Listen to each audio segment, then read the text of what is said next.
Bienvenidos a nuestro video de la anatomía del sistema vestibular. Integrantes: Catalina Valle, Valentina Torres, Stephanie Montesa, Renata Schwarze y quien les habla, Javiera Fuentes. El sistema vestibular se encuentra en nuestro oído interno y nos permite presentar la posición de nuestra cabeza y cuerpo en el espacio, tanto en reposo como en movimiento. Además, nos permite mantener el equilibrio gracias al cerebelo que coordina la función de tres sistemas: el sistema visual, que es la habilidad de procesar detalles visuales; el sistema propioceptivo, que es la información sobre la posición y movimientos del cuerpo; y el sistema vestibular, que es el que mantiene el equilibrio. Este se divide en el periférico y en el central.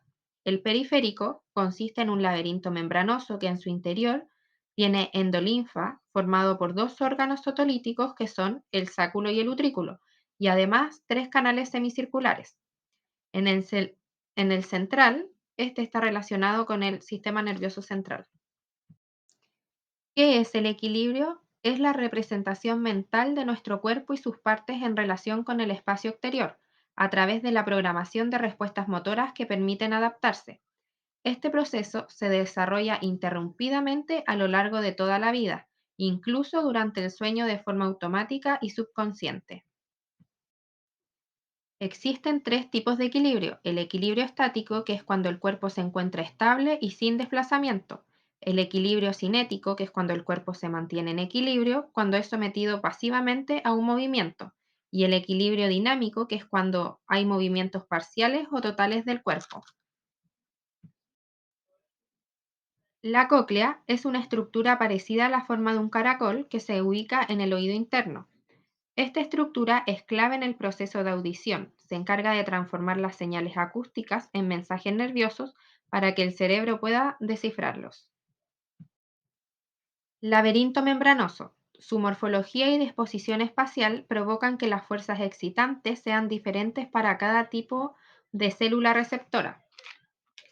Las partes que componen el laberinto membranoso son los tres canales semicirculares, cada uno con un órgano sensorial para el movimiento de rotación; el conducto coclear con el órgano sensorial para las vibraciones de los sonidos; y en el vestíbulo, el utrículo y el sáculo con sus dos órganos sensoriales para el movimiento lineal.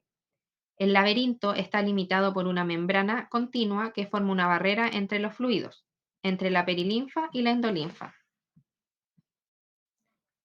Laberinto óseo. El laberinto óseo encierra al laberinto membranoso. Este incluye el sistema vestibular, formado por los canales semicirculares y la cóclea. Se divide en tres zonas: la zona anterior, que es la cóclea; la zona media, que es el vestíbulo; y la zona posterior, que son los canales semicirculares. Fluidos: endolinfa y perilinfa. Son dos líquidos del oído interno que se encuentran en la parte más interna del sistema auditivo. Existen dos tipos de perilinfa: la perilinfa de la rama vestibular y aquella presente en la rama timpánica, ambas ricas en sodio y pobres en potasio, y provienen de los vasos del oído interno. La endolinfa se genera a partir de la perilinfa, rica en potasio y pobre en sodio, y esta se produce a nivel de la estría vascular. El sáculo y el utrículo. Ambos están ubicados en el vestíbulo, muy cerca, y contienen células que detectan los movimientos lineales de cabeza y la posición de esta misma. El sáculo contiene la mácula sacular y dentro del utrículo encontramos la mácula utricular, de las cuales vamos a hablar un poco más en las siguientes diapositivas. Las máculas. Hoy día vamos a conocer a la mácula sacular y a la mácula utricular. La mácula sacular es la encargada de detectar las aceleraciones lineales, mientras que la utricular detecta las aceleraciones horizontales. Sobre las máculas se encuentran los otolitos, los cuales son partículas de calcio que están englobados en una membrana gelatinosa que forma la membrana estatólica. Sin estas, las máculas no se podrían especializar en lineal u horizontal. Los canales semicirculares son dos verticales y uno horizontal. Son esas vueltitas que vemos marcadas con unas flechas. Estos canales nacen y terminan en el utrículo. Contienen dos extremos, uno que es dilatado o anterior, que este sería el extremo ampular, y uno no dilatado o posterior, que vendría siendo el extremo no ampular. El extremo posterior de las células ciliadas verticales desembocan junto con el utrículo, lo cual se denomina cruz común. En el extremo anterior encontramos las crestas ampulares. Las células ciliares poseen 3 pares funcionales. Cada par es sensible a las aceleraciones angulares en su propio plano. Las crestas ampulares. Estas son receptores de movimientos angulares de la cabeza. Están compuestas por células ciliadas y células de sostén y están recubiertas por una masa gelatinosa, la cual la vamos a conocer como cúpula. También existen los órganos receptores. Estos son las células ciliadas de las crestas ampulares y de las máculas sacular y utricular. Tenemos los órganos receptores ampulares donde se dispone la cúpula. También están los órganos receptores utrículo-saculares donde se dispone la membrana de otolitos. Durante la aceleración de cabeza, la membrana de otolitos se mueve con respecto a las células ciliadas maculares. En las máculas existe una zona central que es llamada la estriola. Los quinocilios de las máculas utriculares se disponen en la vertiente más próxima a la estriola. En el caso de la mácula utricular, los quinocilios están mirando a la estriola en ambos lados, la zona más cercana a la estriola, y en el caso de la mácula sacular, los quinocilios están alejados de la estriola. Esta es la base funcional morfológica de la sensibilidad direccional de los receptores maculares. Las células ciliadas son la unidad elemental de los órganos receptores, de las máculas y las crestas ampulares. Son las células ciliadas de las máculas las encargadas de transformar la energía mecánica producida por el movimiento en señales nerviosas. La actividad de las células ciliadas está determinada por su polarización morfofuncional u organización ciliar, que es distinta en el utrículo y el sáculo. Las células ciliadas poseen 2 características fundamentales. La primera es la actividad espontánea. Siempre realizan descargas eléctricas para mantener un tono laberíntico. Y la segunda, la polarización direccional, dependiendo de la dirección del quinocilio. Las células ciliadas solamente son estimuladas por movimientos longitudinales y nunca por movimientos en sentido lateral ni por compresión. Transformación del estímulo mecánico en excitación. Esta se realiza en 3 etapas según Spalding. En la primera, modificación del estímulo físico por las estructuras laberínticas en estímulos adecuados para cada uno de los receptores periféricos. En la segunda, transformación mecanosensorial y aparición de un potencial receptor. Y en la tercera, formación de un potencial generador postsináptico y de potenciales de acción que se propagan hacia el área vestibular. También es importante mencionar que va a depender del movimiento de los otolitos si la célula se va a excitar o inhibir. Una mitad se va a excitar y la otra mitad se va a inhibir. El nervio vestibular.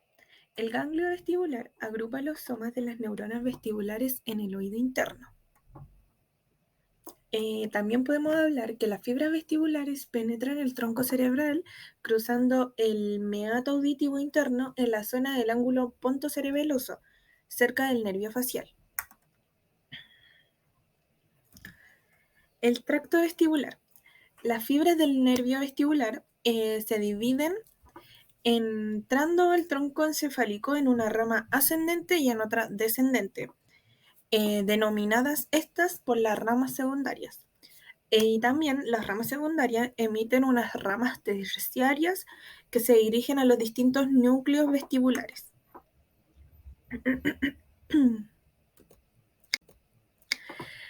Bueno, los núcleos vestibulares son un complejo vestibular que está compuesto por 4 núcleos principales situados en el tronco cerebral, los cuales reciben la información aferente de los receptores vestibulares. Y estas son el núcleo superior, el núcleo lateral, el núcleo medial y el núcleo descendente o inferior.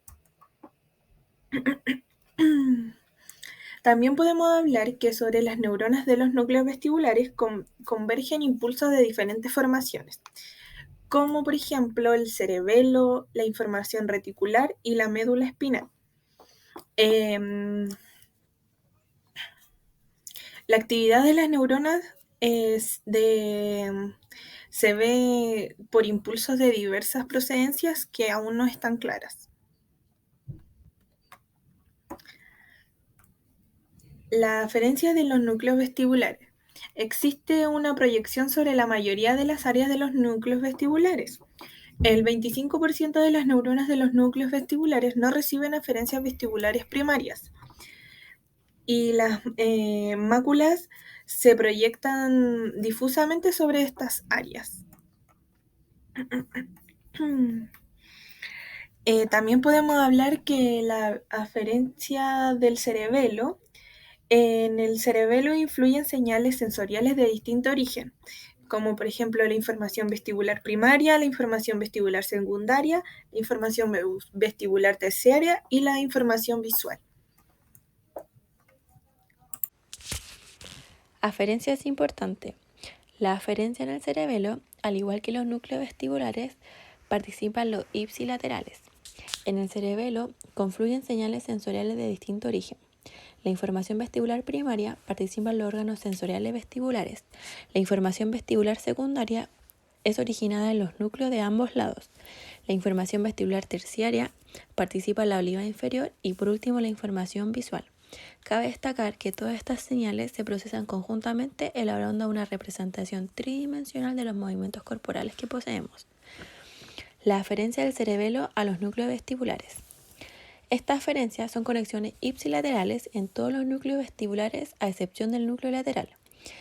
El flóculo es el centro del núcleo superior y rostral del núcleo medial. Esto se relaciona directamente con el reflejo vestíbulo ocular. La óvula y el nódulo es la región periférica del núcleo superior y mitad causal del núcleo medial y del núcleo descendente.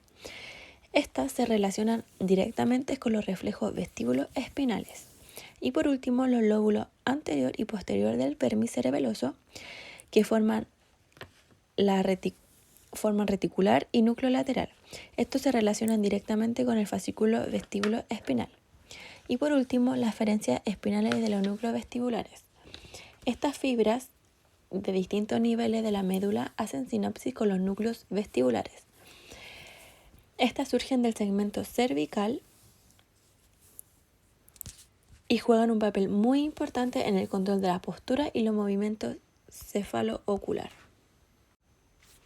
Conexiones comisurales. Los núcleos vestibulares de ambos lados funcionan de forma coordinada a pesar de sus aferencias vestibulares primarias ipsilaterales. Existen fibras que conectan los núcleos vestibulares de ambos lados, con mayor participación en los núcleos superior y el núcleo medial. Es importante destacar que gracias a este sistema se puede lograr una compensación vestibular central tras una lesión periférica. Formación reticular. En el conjunto del aparato vestibular periférico del oído interno y el tracto vestíbulo-espinal desempeñan un papel muy importante en el mantenimiento del tono muscular en la posición del pie. La inervación de este participa en el nervio vestíbulo superior, en el utrículo, canales semicircular horizontal y anterior. También participa el nervio vestibular inferior, en el canal semicircular posterior y sáculo. La irrigación del mismo, el sistema arterial vértebro-basilar se encarga de la irrigación del oído interno, cerebelo y tronco encefálico. Los núcleos vestibulares del tronco cerebral están irrigados por ramas de las arterias vertebrales y tronco basilar, mientras que la parte inferior del cerebelo y los lóbulos flóculo-ondular reciben su vascularización en las arterias cerebelosas posterior y anterior.